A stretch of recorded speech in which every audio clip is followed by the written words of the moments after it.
Hello everybody, Buddy Webb, Midland, Texas. I'm going to do a little video today, and what I want to talk about is the nurse's notes from the emergency room. I think they're extremely important. They've been brought up many times before, and I'm going to show you the nurse. Her name was Cresswell, ER nurse Cresswell, and these are part of my permanent medical records, and they're time stamped, and that's really important, okay?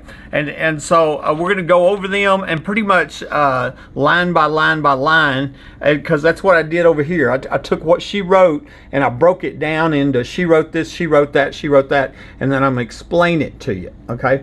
And so let me just, for the people that are new to this, I have a little write-up at the top and to explain it. At 10:42 p.m. on January 28, 2012, my security cameras record me crawling out of my home on my hands and knees.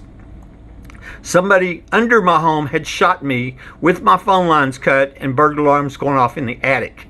It's now known that a burglar was trapped in my bathroom, but I didn't know that at the time. Since I didn't have any communications, I crawled out of my home on my hands and knees. As I was crawling out, I screamed help a second time, but nobody came to help. I later saw where the headlights on my company car in the driveway turned off as I was crawling out. I drove to the 7-Eleven and asked the guy in the car next to me to call 911. Detective Rosie Rodriguez arrives and climbs into my truck and starts giving me first aid. I would later see on police reports where she claimed that she wasn't even there, and Officer April Chandler lied and said she climbed in my truck. They both lied.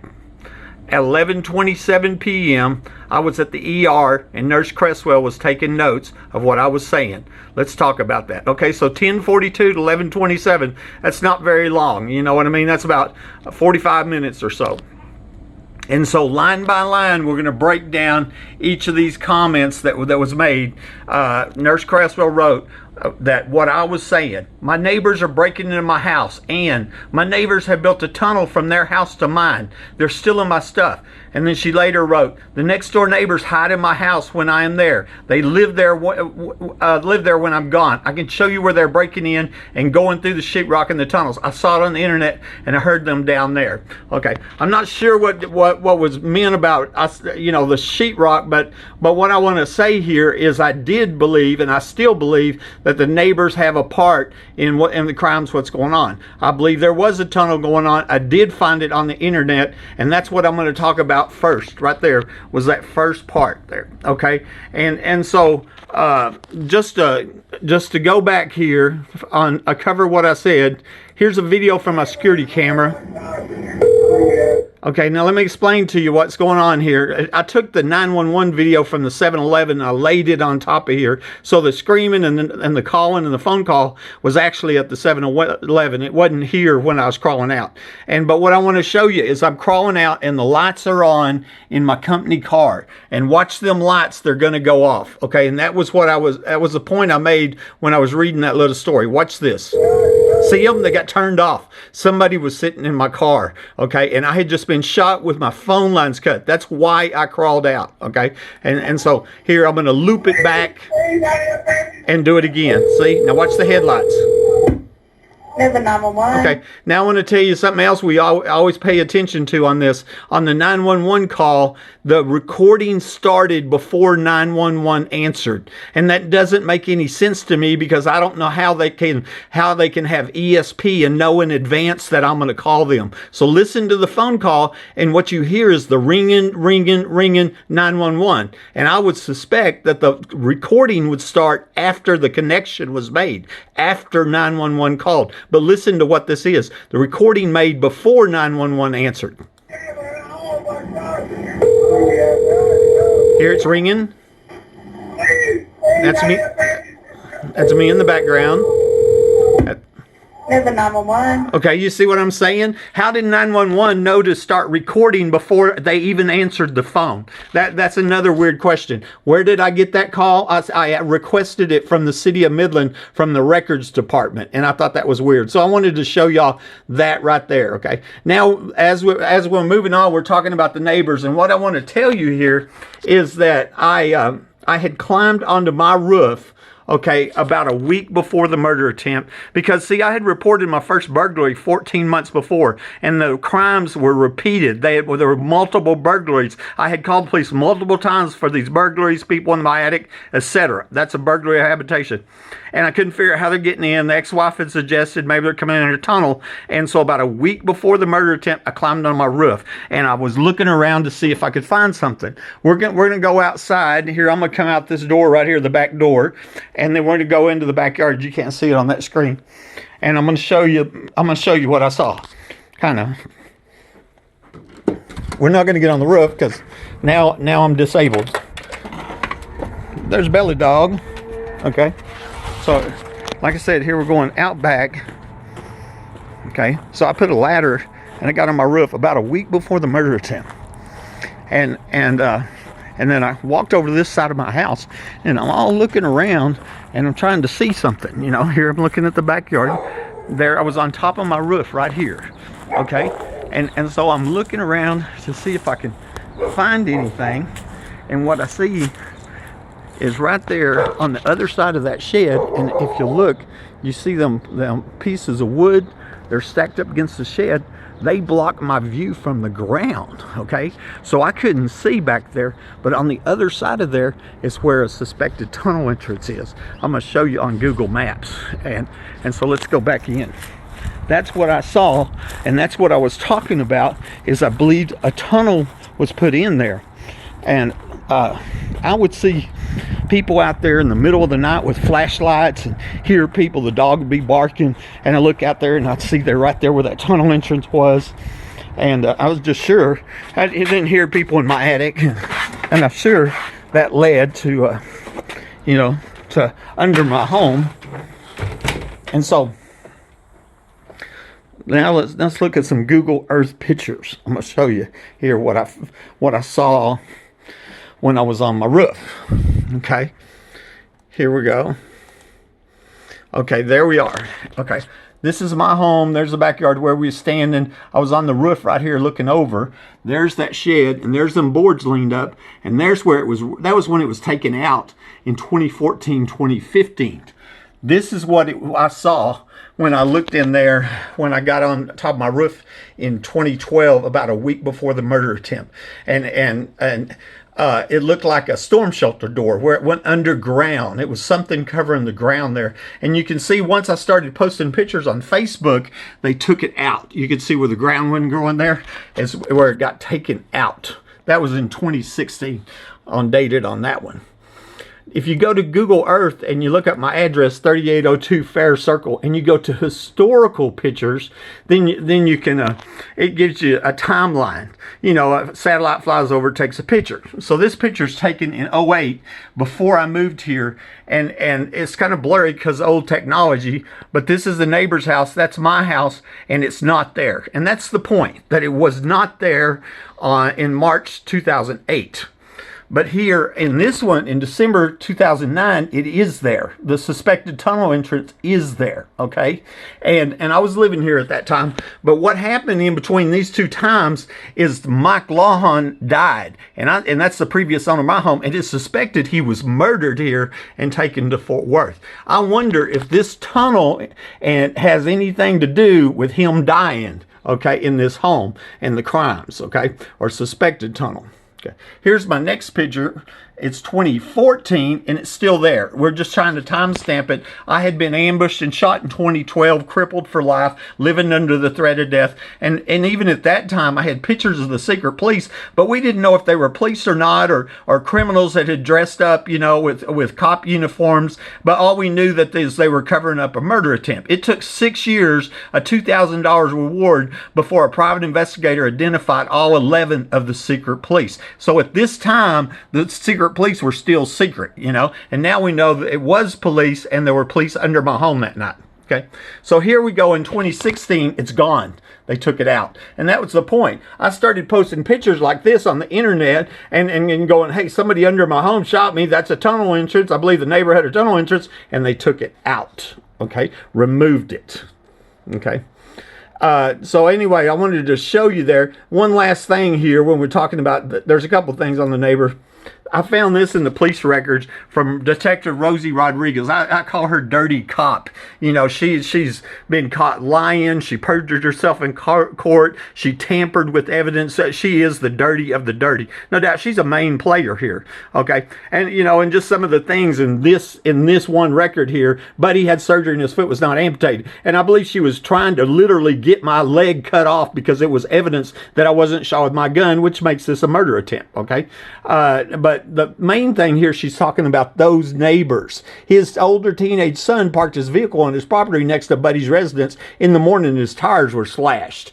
He told his son not to park there. His tires wasn't slashed any time before they believe it's Buddy. So here I found this 2 years later. This, you know, absolute lie. I've never slashed anybody's tire in my entire life. More than that, the front of my house was watched by cameras. The same cameras that saw Woodward and Naylor arrive, saw me crawl out, was watching the whole front of my house, right? There was no tire slashing. This was to smear my name is what it was. And I wonder if Detective Rosie Rodriguez isn't friends with those neighbors right there, has the tunnel entrance in the backyard, suspected tunnel entrance.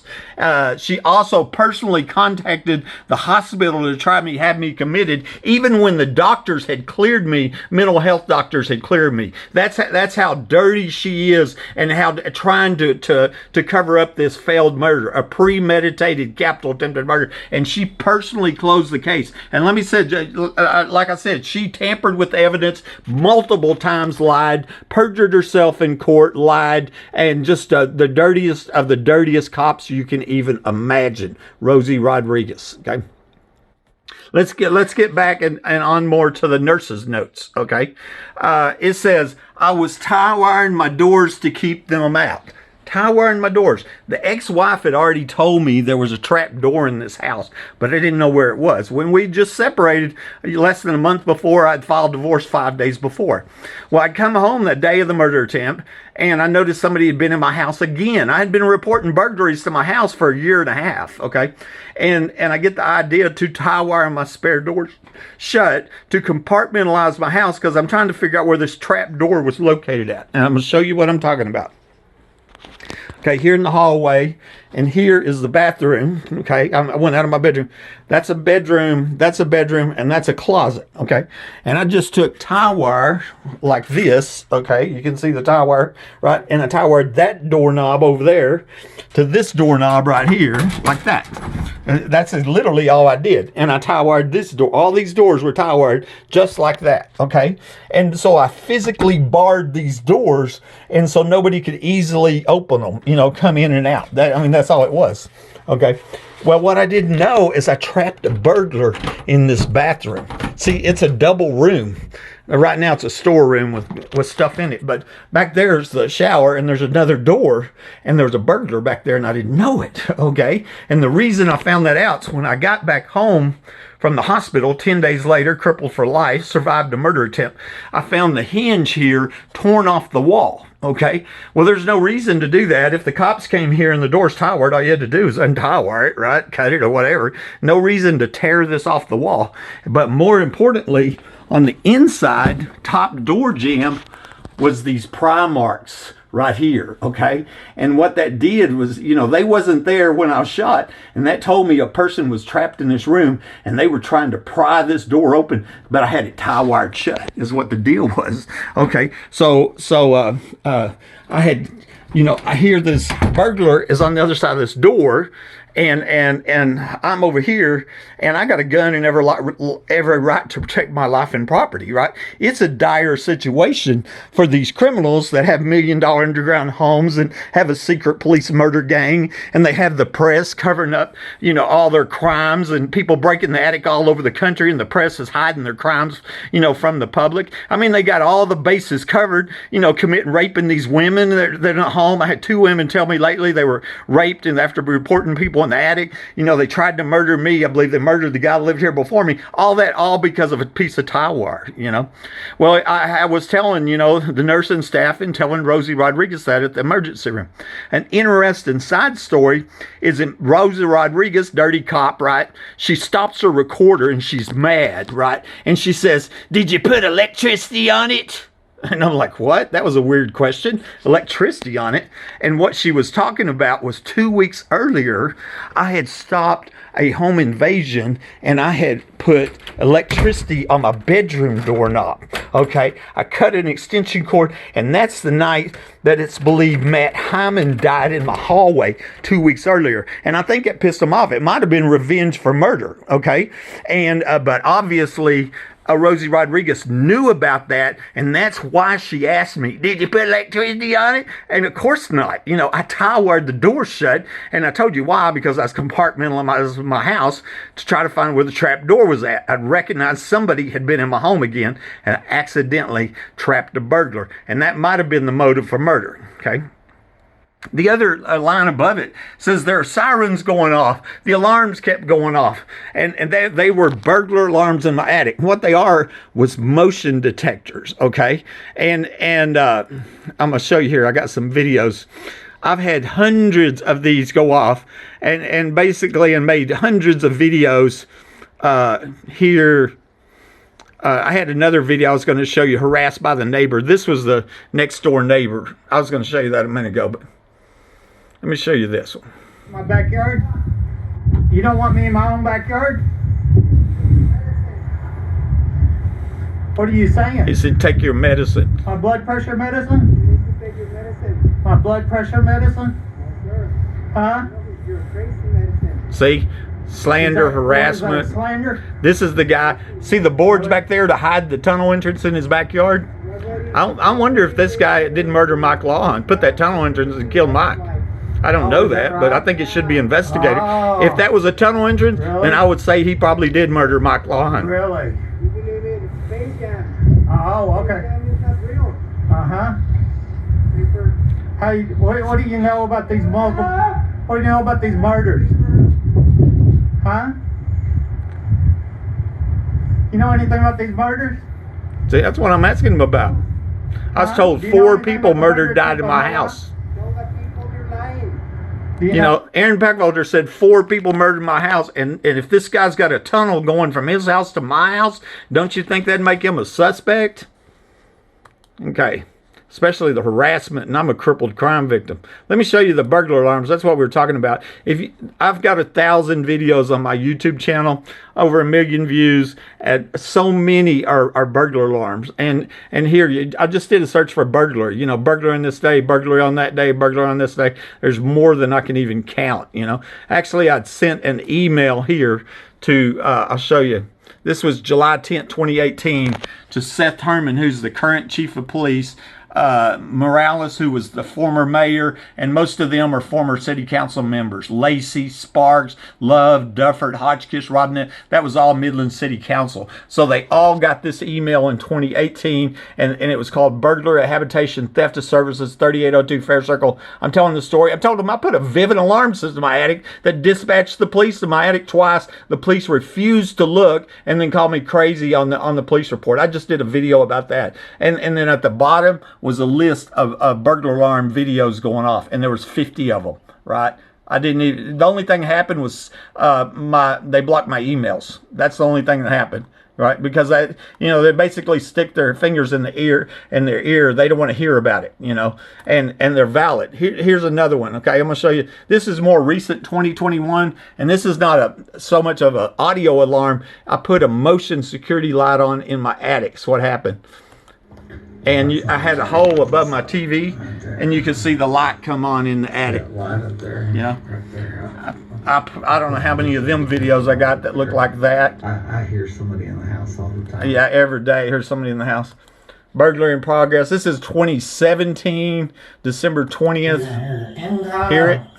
Very interesting. Here's a burglar day alarm. today. I've created a few videos, and that's a real live person. We know that they're breaking this house. They've done that many times. Right, that's right. Okay, here's another one. That's what I'm saying. Here I'm taking a bath. There's a burglar alarm going off. And that happened more than once. Okay, so the whole point of this is to get back to the nurse's notes, where I was sitting there at the hospital. I'd just been ambushed and shot with my phone lines cut, and I said the sirens are going off, the alarms kept going off. The point here, I was shot during a home invasion. That proved that people in my house, because keep in mind, dirty cop Rodriguez and these corrupt police said that I shot myself, okay? And so let's moving on. She also wrote on the police's report, on the nurse's report, I was talking on a white voice recorder in case something happens to me and saying what they are doing in my house. I have proof. Just go look. There is proof. What that voice recorded was the burglar alarms going off. It proved that I was under a home invasion. It proved that this was a murder attempt. I'm home minding my own business. These killers are like, let's load our guns, go to Buddy's house, cut his phone lines, and kill him, and that's what they did, or tried to do. God saved my life. I'm going to show you the evidence on the voice recorder. Okay, here's the nurse's notes, what we're talking about, and there's what I've said. I'm telling Rosie Rodriguez, I have proof. Just go look. There's proof. I'm telling them it's proof of a capital murder attempt is at my house. It's this voice recorder looks just like that. It's a white voice recorder recording the burglar alarms going off. Officer Chandler wrote in the police report that she found the voice recorder in the closet and she checked it into evidence.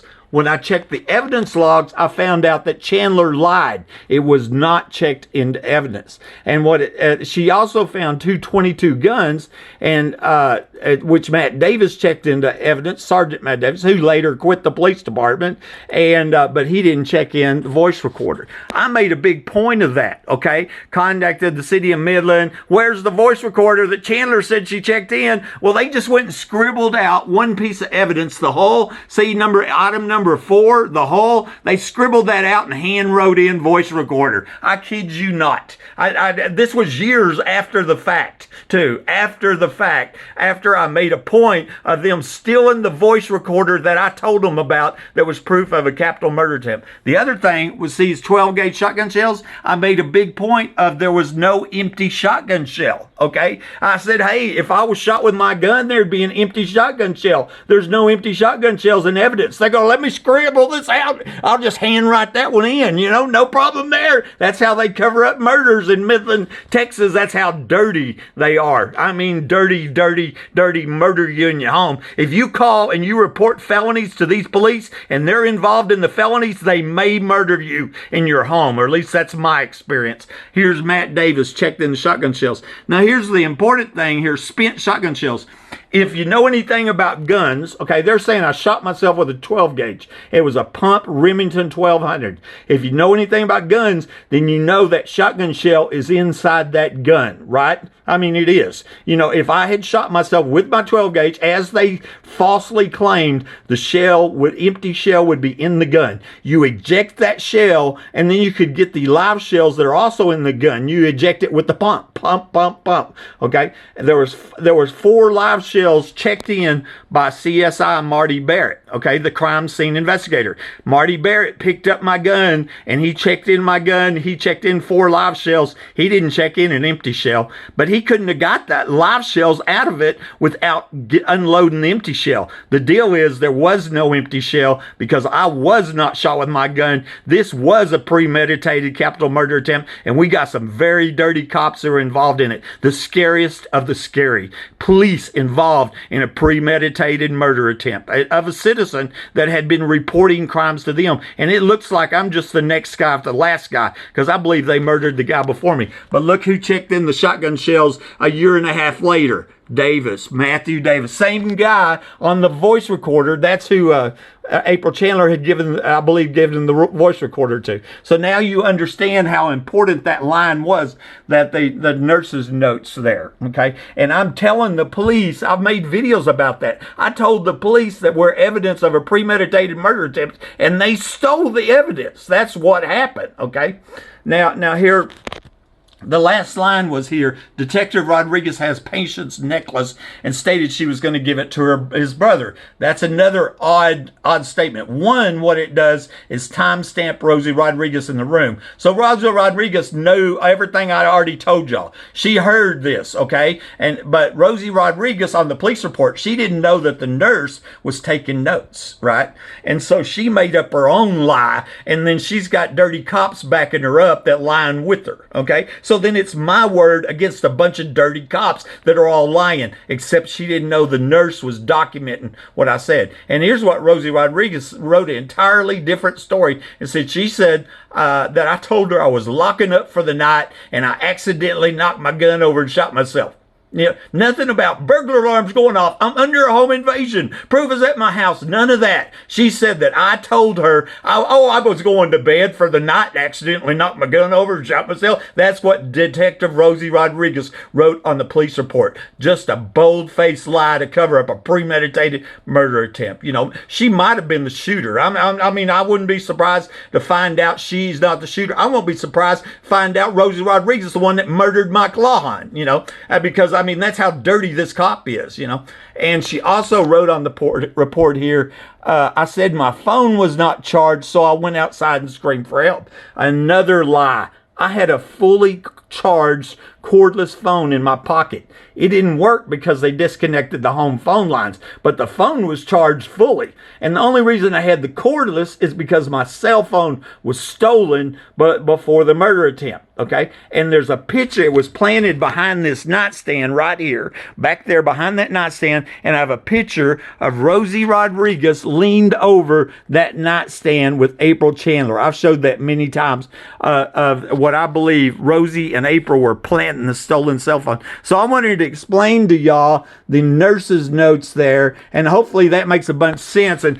I hate to call out dirty cops for what they are, but that's what they are. And I am a lifetime supporter of police. I just begging a good police officer to stop them before they break into another home, murder another homeowner, before some other homeowner makes the fatal mistake of calling the police and reporting crimes. They're breaking in these homes all over the place. I've documented over 50 other homeowners reporting people in the attic since I was ambushed and shot, reporting people in the attic. Like I said, 2 women told me they were raped after reporting people in the attic. This Buddy Webb, Midland, Texas, and something needs to change here. We need Detective Rosie Rodriguez, questions and arrested, and whoever was under my home and tried to murder me arrested. These crimes must stop. Buddy Webb, Midland.